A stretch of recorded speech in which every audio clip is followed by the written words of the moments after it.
ದಾವಣಗೆರೆಯಲ್ಲಿ ಪಂಚಪೀಠಾಧಿಪತಿಗಳ ಸಮಾಗಮ ನಡೆಯಲಿದೆ. ಜುಲೈ 21-22ನೇ ತಾರೀಕು ಪಂಚಪೀಠಾಧೀಶ್ವರರ ಶೃಂಗ ಸಭೆ ನಡೆಯಲಿದೆ. ದಾವಣಗೆರೆಯಲ್ಲಿ ಸಚಿವ ಎಸ್ ಮಲ್ಲಿಕಾರ್ಜುನ್ ಈ ಹೇಳಿಕೆಯನ್ನು ಕೊಟ್ಟಿದ್ದಾರೆ. 40 ವರ್ಷಗಳ ಬಳಿಕ ಒಂದೇ ವೇದಿಕೆಯಲ್ಲಿ ಸ್ವಾಮೀಜಿಗಳು ಕಾಣಿಸಿಕೊಳ್ಳಲಿದ್ದಾರೆ. ರಂಭಾಪುರಿ ಪೀಠ, ಉಜ್ಜಯಿನಿ ಪೀಠ, ಕೇದಾರ ಪೀಠ, ಕಾಶಿ ಪೀಠ ಹಾಗೂ ಶ್ರೀಶೈಲ ಪೀಠದ ಜಗದ್ಗುರುಗಳ ಸಮಾಗಮ ಇಲ್ಲಿ ನಡೆಯಲಿದೆ. ದೇಶದ ವಿವಿಧೆಡೆಯಿಂದ 500ಕ್ಕೂ ಹೆಚ್ಚು ಶ್ರೀಗಳು ಈ ಒಂದು ಸಮಾರಂಭದಲ್ಲಿ ಭಾಗಿಯಾಗ್ತಾರೆ ಅಂತ ಹೇಳಲಾಗಿದೆ. 40 ವರ್ಷಗಳ ಬಳಿಕ ಈ ರೀತಿ ಲಿಂಗಾಯತ ಪಂಚಪೀಠ ಶ್ರೀಗಳು ಒಂದೇ ವೇದಿಕೆಯಲ್ಲಿ ಸಮಾಗಮ ಕಂಡುಬರುತ್ತದೆ. ದೇಶದ ಮತ್ತು ವಿವಿಧ ಭಾಗಗಳಿಂದ ಎಲ್ಲ ಸ್ವಾಮೀಜಿಯವರು ಬರ್ತಾರೆ. ಬಂದ್ಬಿಟ್ಟು ಅವರ ಸಮ್ಮುಖದಲ್ಲೇ ಒಂದು ವೇದಿಕೆಯನ್ನು ಮಾಡಿ ಪೀಠಾಧ್ಯಕ್ಷರುಗಳ ಒಂದು ಜಾಗೃತ ಸಾಮರಸ್ಯವನ್ನು ನಾವೆಲ್ಲ ಸೇರಿ ಮಾಡಬೇಕು ಅಂದಾಗ ಇವತ್ತು ನಾಳೆ 21ನೇ ತಾರೀಕು ಮತ್ತು 22ನೇ ತಾರೀಕು ಈ ಒಂದು ಕಾರ್ಯಕ್ರಮವನ್ನು ಹಮ್ಮಿಕೊಂಡಿದ್ದಾರೆ. ಮತ್ತು ಮುಖ್ಯವಾಗಿ ನಮ್ಮ ಅವರುಗಳ ಸ್ವಾಮಿಗಳು ಹೇಳ್ದಂಗೆ ಕೇದಾರ ಸ್ವಾಮಿಗಳು ಮೊನ್ನೆ ತನಕನೂ ನೋಡೋಣ ಮಾಡೋಣ ಅಂತಿದ್ರು.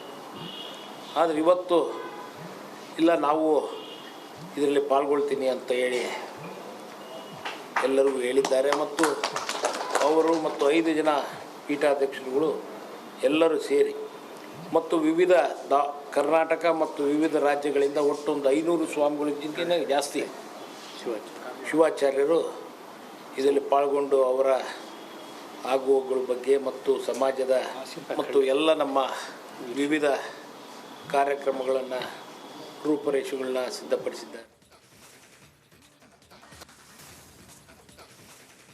ದಾವಣಗೆರೆಯಲ್ಲಿ ಪಂಚಪೀಠಾಧಿಪತಿಗಳ ಸಮಾಗಮ ನಡೆಯಲಿದೆ. ಜುಲೈ 21-22ನೇ ತಾರೀಕು ಪಂಚಪೀಠಾಧೀಶ್ವರರ ಶೃಂಗ ಸಭೆ ನಡೆಯಲಿದೆ.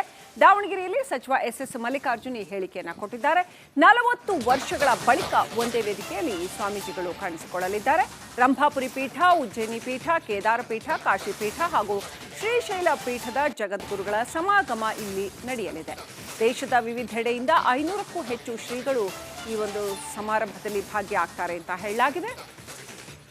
40 ವರ್ಷಗಳ ಬಳಿಕ ಈ ರೀತಿ ಲಿಂಗಾಯತ ಪಂಚಪೀಠ ಶ್ರೀಗಳು ಒಂದೇ ವೇದಿಕೆಯಲ್ಲಿ ಸಮಾಗಮ ಕಂಡುಬರುತ್ತದೆ. ದೇಶದ ಮತ್ತು ವಿವಿಧ ಭಾಗಗಳಿಂದ ಎಲ್ಲ ಸ್ವಾಮೀಜಿಯವರು ಬರ್ತಾರೆ. ಬಂದ್ಬಿಟ್ಟು ಅವರ ಸಮ್ಮುಖದಲ್ಲೇ ಒಂದು ವೇದಿಕೆಯನ್ನು ಮಾಡಿ ಪೀಠಾಧ್ಯಕ್ಷರುಗಳ ಒಂದು ಜಾಗೃತ ಸಾಮರಸ್ಯವನ್ನು ನಾವೆಲ್ಲ ಸೇರಿ ಮಾಡಬೇಕು ಅಂದಾಗ ಇವತ್ತು ನಾಳೆ 21ನೇ ತಾರೀಕು ಮತ್ತು 22ನೇ ತಾರೀಕು ಈ ಒಂದು ಕಾರ್ಯಕ್ರಮವನ್ನು ಹಮ್ಮಿಕೊಂಡಿದ್ದಾರೆ. ಮತ್ತು ಮುಖ್ಯವಾಗಿ ನಮ್ಮ ಅವರುಗಳ ಸ್ವಾಮಿಗಳು ಹೇಳ್ದಂಗೆ ಕೇದಾರ ಸ್ವಾಮಿಗಳು ಮೊನ್ನೆ ತನಕನೂ ನೋಡೋಣ ಮಾಡೋಣ ಅಂತಿದ್ರು. ಆದರೆ ಇವತ್ತು ಇಲ್ಲ, ನಾವು ಇದರಲ್ಲಿ ಪಾಲ್ಗೊಳ್ತೀನಿ ಅಂತ ಹೇಳಿ ಎಲ್ಲರಿಗೂ ಹೇಳಿದ್ದಾರೆ. ಮತ್ತು ಅವರು ಮತ್ತು 5 ಜನ ಪೀಠಾಧ್ಯಕ್ಷರುಗಳು ಎಲ್ಲರೂ ಸೇರಿ ಮತ್ತು ವಿವಿಧ ಕರ್ನಾಟಕ ಮತ್ತು ವಿವಿಧ ರಾಜ್ಯಗಳಿಂದ ಒಟ್ಟು ಒಂದು 500 ಸ್ವಾಮಿಗಳಿಗಿಂತ ಜಾಸ್ತಿ ಶಿವಾಚಾರ್ಯರು ಇದರಲ್ಲಿ ಪಾಲ್ಗೊಂಡು ಅವರ ಆಗುವಗಳ ಬಗ್ಗೆ ಮತ್ತು ಸಮಾಜದ ಮತ್ತು ಎಲ್ಲ ನಮ್ಮ ವಿವಿಧ ಕಾರ್ಯಕ್ರಮಗಳನ್ನು ರೂಪರೇಷೆಗಳನ್ನ ಸಿದ್ಧಪಡಿಸಿದ್ದಾರೆ. ದಾವಣಗೆರೆಯಲ್ಲಿ ಪಂಚಪೀಠಾಧಿಪತಿಗಳ ಸಮಾಗಮ ನಡೆಯಲಿದೆ. ಜುಲೈ 21-22ನೇ ತಾರೀಕು ಪಂಚಪೀಠಾಧೀಶ್ವರರ ಶೃಂಗ ಸಭೆ ನಡೆಯಲಿದೆ. ದಾವಣಗೆರೆಯಲ್ಲಿ ಸಚಿವ ಎಸ್ ಮಲ್ಲಿಕಾರ್ಜುನ್ ಈ ಹೇಳಿಕೆಯನ್ನು ಕೊಟ್ಟಿದ್ದಾರೆ. 40 ವರ್ಷಗಳ ಬಳಿಕ ಒಂದೇ ವೇದಿಕೆಯಲ್ಲಿ ಸ್ವಾಮೀಜಿಗಳು ಕಾಣಿಸಿಕೊಳ್ಳಲಿದ್ದಾರೆ.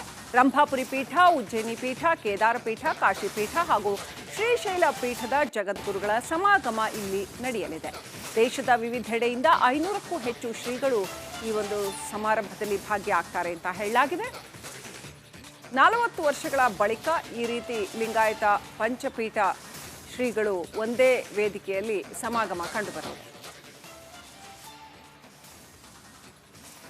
ದೇಶದ ಮತ್ತು ವಿವಿಧ ಭಾಗಗಳಿಂದ ಎಲ್ಲ ಸ್ವಾಮೀಜಿಯವರು ಬರ್ತಾರೆ. ಬಂದ್ಬಿಟ್ಟು ಅವರ ಸಮ್ಮುಖದಲ್ಲೇ ಒಂದು ವೇದಿಕೆಯನ್ನು ಮಾಡಿ ಪೀಠಾಧ್ಯಕ್ಷರುಗಳ ಒಂದು ಜಾಗೃತ ಸಾಮರಸ್ಯವನ್ನು ನಾವೆಲ್ಲ ಸೇರಿ ಮಾಡಬೇಕು ಅಂದಾಗ ಇವತ್ತು ನಾಳೆ 21ನೇ ತಾರೀಕು ಮತ್ತು 22ನೇ ತಾರೀಕು ಈ ಒಂದು ಕಾರ್ಯಕ್ರಮವನ್ನು ಹಮ್ಮಿಕೊಂಡಿದ್ದಾರೆ. ಮತ್ತು ಮುಖ್ಯವಾಗಿ ನಮ್ಮ ಅವ್ರುಗಳ ಸ್ವಾಮಿಗಳು ಹೇಳ್ದಂಗೆ ಕೇದಾರ ಸ್ವಾಮಿಗಳು ಮೊನ್ನೆ ತನಕನೂ ನೋಡೋಣ ಮಾಡೋಣ ಅಂತಿದ್ರು.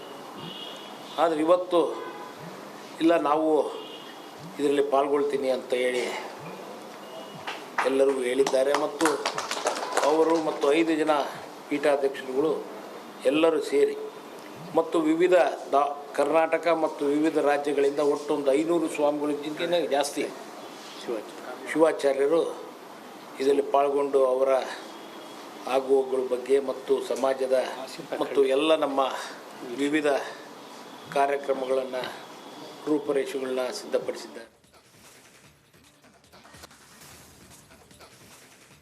ದಾವಣಗೆರೆಯಲ್ಲಿ ಪಂಚಪೀಠಾಧಿಪತಿಗಳ ಸಮಾಗಮ ನಡೆಯಲಿದೆ. ಜುಲೈ 21-22ನೇ ತಾರೀಕು ಪಂಚಪೀಠಾಧೀಶ್ವರರ ಶೃಂಗ ಸಭೆ ನಡೆಯಲಿದೆ. ದಾವಣಗೆರೆಯಲ್ಲಿ ಸಚಿವ ಎಸ್ ಮಲ್ಲಿಕಾರ್ಜುನ್ ಈ ಹೇಳಿಕೆಯನ್ನು ಕೊಟ್ಟಿದ್ದಾರೆ. 40 ವರ್ಷಗಳ ಬಳಿಕ ಒಂದೇ ವೇದಿಕೆಯಲ್ಲಿ ಸ್ವಾಮೀಜಿಗಳು ಕಾಣಿಸಿಕೊಳ್ಳಲಿದ್ದಾರೆ. ರಂಭಾಪುರಿ ಪೀಠ, ಉಜ್ಜಯಿನಿ ಪೀಠ, ಕೇದಾರ ಪೀಠ, ಕಾಶಿ ಪೀಠ ಹಾಗೂ ಶ್ರೀಶೈಲ ಪೀಠದ ಜಗದ್ಗುರುಗಳ ಸಮಾಗಮ ಇಲ್ಲಿ ನಡೆಯಲಿದೆ. ದೇಶದ ವಿವಿಧೆಡೆಯಿಂದ 500ಕ್ಕೂ ಹೆಚ್ಚು ಶ್ರೀಗಳು ಈ ಒಂದು ಸಮಾರಂಭದಲ್ಲಿ ಭಾಗಿಯಾಗ್ತಾರೆ ಅಂತ ಹೇಳಲಾಗಿದೆ. 40 ವರ್ಷಗಳ ಬಳಿಕ ಈ ರೀತಿ ಲಿಂಗಾಯತ ಪಂಚಪೀಠ ಶ್ರೀಗಳು ಒಂದೇ ವೇದಿಕೆಯಲ್ಲಿ ಸಮಾಗಮ ಕಂಡುಬರುತ್ತದೆ. ದೇಶದ ಮತ್ತು ವಿವಿಧ ಭಾಗಗಳಿಂದ ಎಲ್ಲ ಸ್ವಾಮೀಜಿಯವರು ಬರ್ತಾರೆ. ಬಂದ್ಬಿಟ್ಟು ಅವರ ಸಮ್ಮುಖದಲ್ಲೇ ಒಂದು ವೇದಿಕೆಯನ್ನು ಮಾಡಿ ಪೀಠಾಧ್ಯಕ್ಷರುಗಳ ಒಂದು ಜಾಗೃತ ಸಾಮರಸ್ಯವನ್ನು ನಾವೆಲ್ಲ ಸೇರಿ ಮಾಡಬೇಕು ಅಂದಾಗ ಇವತ್ತು ನಾಳೆ 21ನೇ ತಾರೀಕು ಮತ್ತು 22ನೇ ತಾರೀಕು ಈ ಒಂದು ಕಾರ್ಯಕ್ರಮವನ್ನು ಹಮ್ಮಿಕೊಂಡಿದ್ದಾರೆ. ಮತ್ತು ಮುಖ್ಯವಾಗಿ ನಮ್ಮ ಅವ್ರುಗಳ ಸ್ವಾಮಿಗಳು ಹೇಳ್ದಂಗೆ ಕೇದಾರ ಸ್ವಾಮಿಗಳು ಮೊನ್ನೆ ತನಕನೂ ನೋಡೋಣ ಮಾಡೋಣ ಅಂತಿದ್ರು.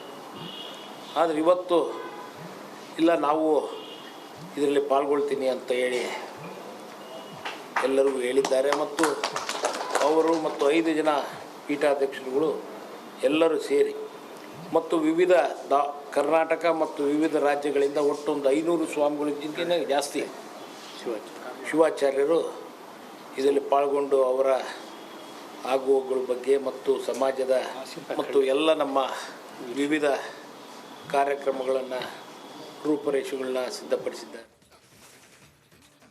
ಸಹಿತ ಮೇಲ್ ಬರೋದ್ರ ಸಲುವಾಗಿ ಅವ್ರು ಹಗಲಿರುವ ತಮ್ಮ ಶಕ್ತಿಗಳನ್ನು ಮಾಡಿದ್ದಾರೆ. ಅದು